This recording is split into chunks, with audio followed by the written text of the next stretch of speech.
તો જાણીતા કવિ અને લેખક તુષાર શુક્લને પદ્મશ્રીથી સન્માનિત કરવામાં આવ્યા। સાહિત્ય અને શિક્ષણમાં અમૂલ્ય યોગદાન બદલ તેમને આ સન્માન આપવામાં આવ્યું છે। તુષાર શુક્લએ પદ્મશ્રી સન્માન બદલ આભાર વ્યક્ત કર્યો છે। પદ્મશ્રીનું સન્માન મેળવનારા તુષાર શુક્લએ સૌનો આભાર વ્યક્ત કરતા કહ્યું કે મારા શબ્દ બે પેઢીનું અંતર ઘટાડવામાં જો થોડા પણ ઉપયોગી થયા હોય તો આ તેમનું સન્માન છે।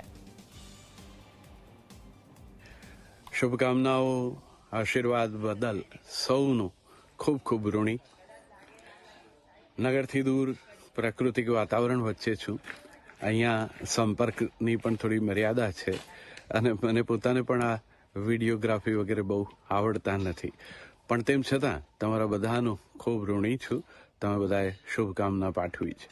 વાસ્તવમાં તો મને એવું લાગ્યા કરે છે કે છેલ્લા 4-5 દાયકાથી મારો શબ્દ બે પેઢી વચ્ચેનું અંતર ઘટાડવા માટે જો થોડો ઘણો પણ ઉપયોગી થયો હોય ને તો આ એનો સ્વીકાર છે અને એટલે હું એ સન્માનનો સાદર સ્વીકાર કરું છું। તો જાણીતા ઉદ્યોગપતિ